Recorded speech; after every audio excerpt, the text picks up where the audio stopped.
organised by RAM, the Residents' Action Movement. A prime catalyst for the Voices of Peace meetings was the Mosques and Miracles tour, organised in New Zealand around the same time to spread the message of Islamophobia. The Mosques and Miracles tour has been inspired by a 400-page book of the same name, written by Australian right-wing Baptist pastor Stuart Robinson. Galloway defines Islamophobia as racism against Muslims. This new racism, says the British MP, is an inevitable flow-on from the deliberately misnamed War on Terror, begun by Washington to monopolise oil fields in the Muslim Middle East as part of the US state's strategy to remain the world's dominant power. As a prominent anti-war politician, George Galloway was targeted by a US black propaganda campaign in an attempt to blacken his reputation as a grassroots advocate. Falsely accused of being in the pay of Iraqi dictator Saddam Hussein, Galloway demanded to testify before the US Senate in May 2005. There he turned the tables against the powerful elites profiting from death and destruction in the Middle East, putting them on trial for crimes against humanity. In March this year, British enforcement authorities admitted that George Galloway had no case to answer. Galloway is one of the West's most high-profile opponents of Islamophobia. In his Auckland meetings, Galloway pointed to the close link between America's wars in the Middle East and its state-fueled Islamophobia, which attempts to give ideological justification to Washington's unjust crusade for oil and power. Born in 1954 in Dundee, at the age of 26, he was chairman of Labour in Scotland. At 32, he was in the House of Commons, beating Roy Jenkins in Glasgow's Hillhead, a Tory stronghold for generations. He is an excellent orator who captures people's imagination and commands respect. I'd like you to first of all to start and perhaps outline how you first became involved in the movement, the left movement. Well, I was born into a political household. My mother and father were both activists in the trade unions in Scotland and in the Labour Party. I come from an Irish background on my mother's side, so I had a keen understanding of what the British Empire meant. Once I came home and told my Irish grandfather that the teacher had said Britain had an empire so vast that on it the sun never set. And my grandfather answered, that's because God would never trust the British in the dark. And I never had cause to doubt him. So I come from a long line of anti-imperialist and progressive people. And that's the way I grew up, and it's the way I've lived my life. I've lived a political life. I'm grateful for that. I was 36 years in the Labour Party. I was expelled over the Iraq War. I was one of the leaders of the anti-war movement in Britain, which brought millions onto the streets of London and elsewhere against the coming carnage in Iraq.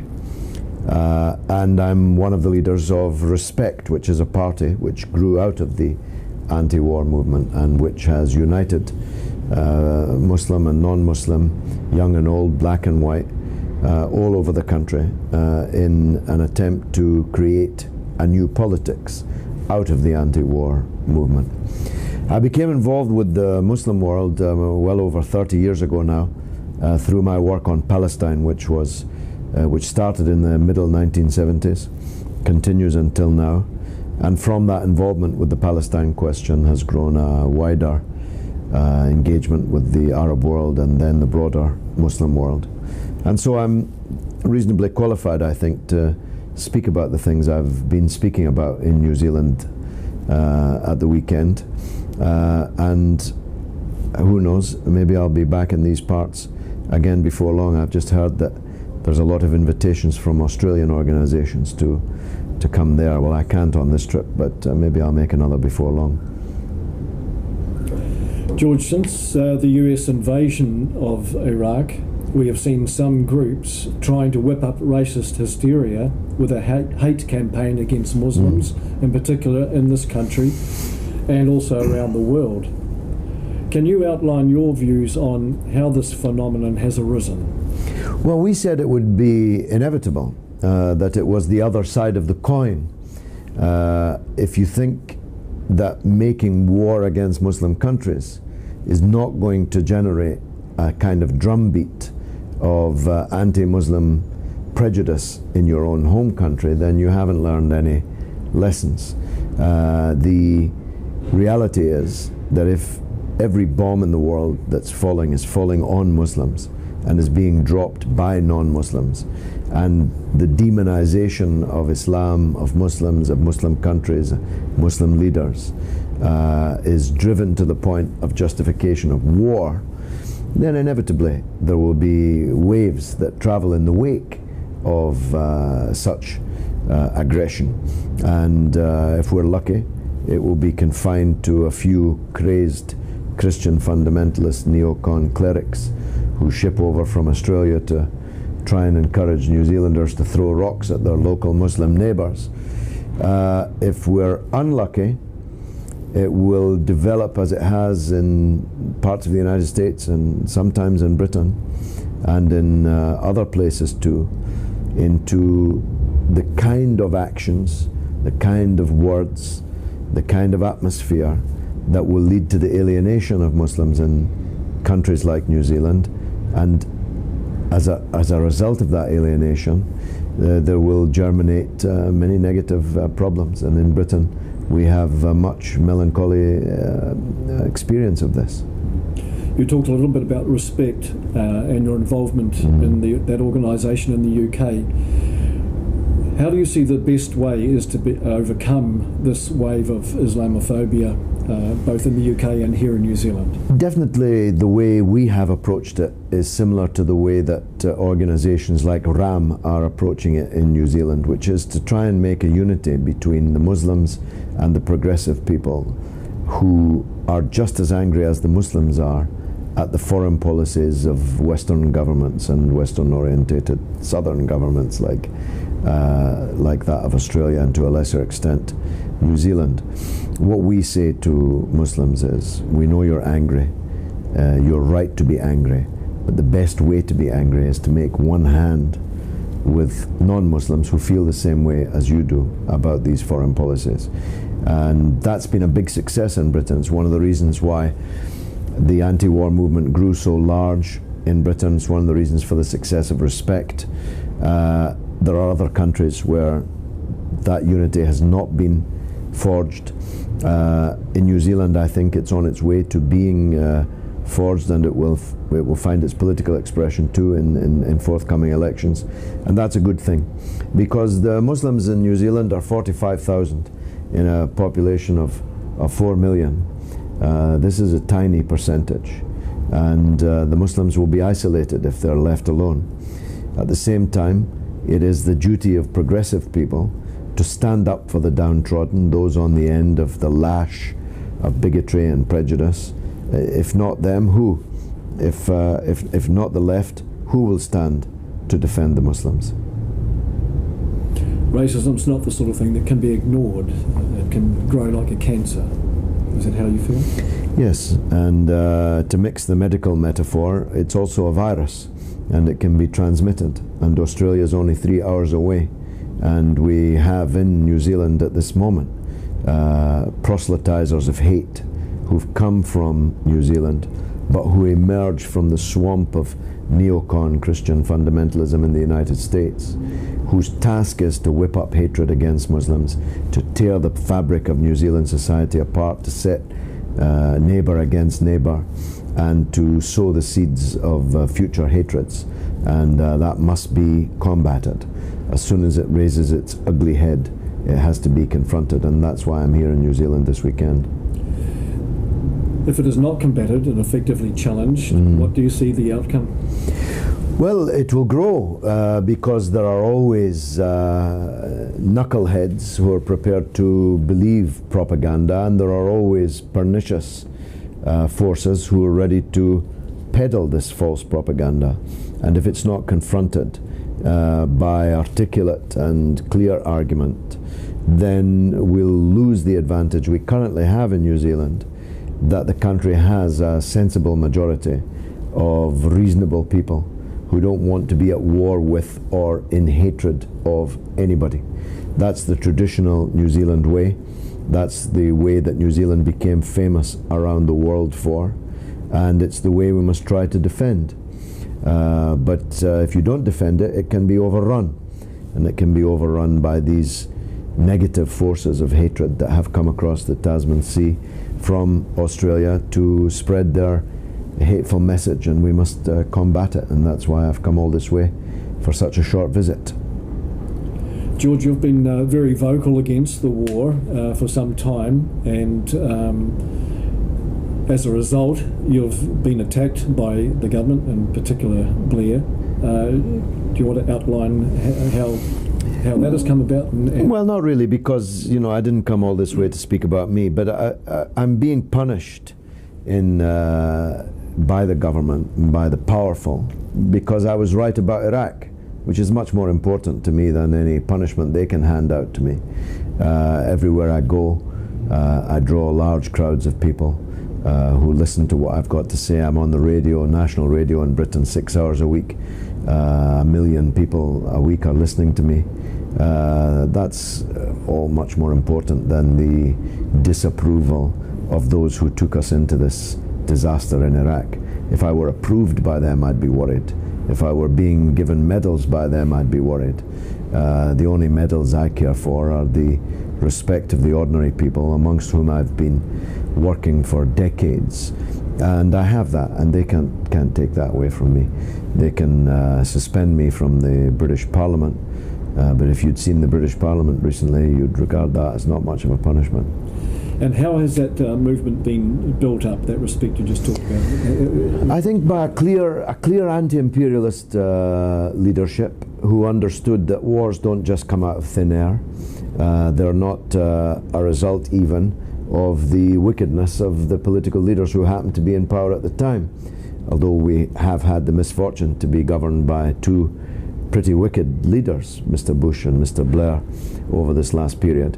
But that wars emerge ineluctably from the economic system that we have in the world, where the rich exploit the poor and where the rich countries exploit the poor countries, and where the control of markets and supplies of raw materials and basic commodities, the control of the labor market, the control of the mineral wealth of the world, especially oil, that's where wars come from. And we had that vision clearly. All of our leaders are veteran opponents of the Vietnam War and fascism in Chile and so on. And secondly, the determination to create unity.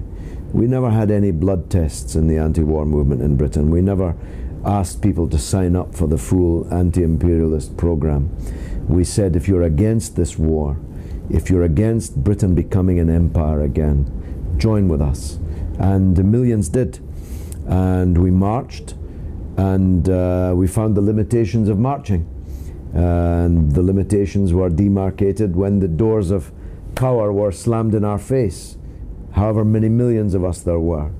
So we realized that marching was necessary but not sufficient, that we had to march, yes, but we had to vote also, and we had to have people to vote for. We had to have a party which represented this anti-war feeling, and that's what we've tried to create. Freedom fighters are often dubbed as terrorists. Isn't it a paradox that double standards pervade in whatever policies the big powers follow? King David's Hotel in Jerusalem is a case in point. Well, it is interesting that the honorary consul of Israel, to his everlasting shame, was present at the Islam-baiting, Muslim-hating Australian neocon conference, which took place last week in New Zealand. And it is a paradox that no country talks about terrorism more, but has practiced it more than anyone else, and that is the State of Israel. Israel came into being as a result of a terrorist campaign. The King David Hotel in Jerusalem was blown up, killing 98 British civilian clerks and civil servants and some military officers. British sergeants were hanged in the orange groves by the Zionist terror gangs. And of course the Palestinians above all were driven out of their country by a terrorist campaign, by the razing of villages, the massacres of places like Deir Yassin and others. So Israel only exists because of a terrorist movement and the two murder gangs of the Irgun and the Stern gang. And yet Israel, which is the beneficiary of terrorism, likes to blame the victims of its terrorism as terrorists themselves. And worse than that, the governments of the world largely believe that and largely accept that, so that the victim of terror is called the terrorist, and the terrorist is called the victim. Look, any country which is invaded and occupied by foreign military force, foreign armies, is going to resist. Any self-respecting person would resist foreign armies invading their countries, parking their tanks on their streets, looting their national wealth, appointing and dispatching the governments of the day, choosing presidents and prime ministers not for what they're going to do for the country, but for what they're going to do for the country of the occupier. And this is not terrorism by any remote stretch of the imagination. The Iraqis, for example, have an absolute legal and moral right to resist foreign occupation, and they are doing so. They don't need any encouragement from anyone to do so. They have done so from the first day. The Palestinian people, whose part of whose land has been occupied for 40 years in defiance of international law, and the rest of whose land has been occupied for almost 60 years, and whose country was wiped off the map, are of course going to resist it. Now, any sensible person knows that real terrorism is the deliberate harming of innocent people for political purposes. Now, that's terrorism whether it's practiced by a man in a suit in the White House or Whitehall, or by a man with a beard and a turban living in the Tora Bora in Afghanistan. The harming of innocent people for political purposes is a crime, and it's a sin. And it's a crime in any language, it's a sin in any religion. The difference between people like me and people like Bush and Blair is that we believe that terrorism is what's happening not just on the London Underground or on London buses or in the Twin Towers of New York, but terrorism is also what happened to Fallujah, what happened in Afghanistan, what's happened in Najaf and Karbala and Baghdad and Mosul, what's happened in Bethlehem and Ramallah as well as in Gaza. All of this is terror. All of this is terrorism, and we're against all of it. And there's a big swamp of hatred that I speak about, which has been created by Western policy and the double standards especially towards the Palestine question, which has led to the emergence of many monstrous things. The Twin Tower attack was one, the London Underground bombings another. But these things cannot be understood without taking into account the far, far greater level of killings and torture and suffering inflicted by Western governments on Muslims around the world. If you don't understand that, you're never going to beat the bombers. And it's part of it demonising the whole people to justify the war. Yes, you see, if you start from the assumption that Islam is uniquely violent, though how any Christian, knowing Christian history, could describe Islam as uniquely violent is of course preposterous. If you start from the assumption that a Muslim is a problem rather than a neighbor who prays differently to you, you're going to start generating demands for new laws and a new arm's length, anxious, maybe even fearful approach to your neighbor, and he's going to feel that, and he's going to withdraw from your society, and having withdrawn, there will be siren voices trying to lure the young men from the Muslim community onto the rocks of separatism and violence, and we mustn't get into this vicious cycle. We've got it in Britain, and we're trying to deal with the consequences of it. You don't have it in New Zealand, and you should not go quietly into that good night. The flag bearers of human rights perpetuate atrocities and terrorise the civil population of Palestine, Iraq and Afghanistan, as you've been outlining. What are your thoughts on that? Well, as I say, the invasions and occupations of these countries are generating hatred which will haunt us for generations. I think the invasion of Iraq in particular has scarred the face of the international legal and political system and disfigured it beyond recognition. And it will be very hard to cosmetically repair that. Our children, their children, yet unborn, will still feel the reverberations of the crimes that have been committed over this last 4 years. If you look at Afghanistan, the poorest country in the world, occupied by the richest countries in the world, there were no Afghans on the aeroplanes on 9/11. Afghanistan is being punished twice.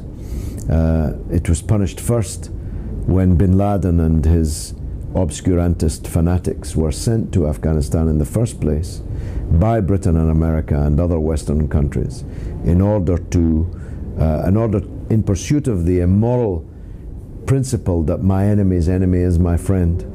Their enemy was the Soviet Union, and therefore bin Laden, who was against the Soviet Union, was their friend.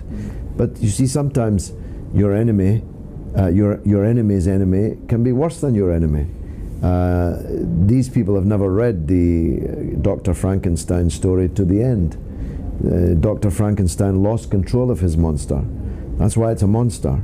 You can't control a monster. And that's what we did with the bin Laden phenomenon, the people who became the Taliban, who became all the different warlords of obscurantism in Afghanistan. And it's what we're doing now in Iraq. We got rid of Saddam Hussein and replaced him by people who are much worse than Saddam Hussein.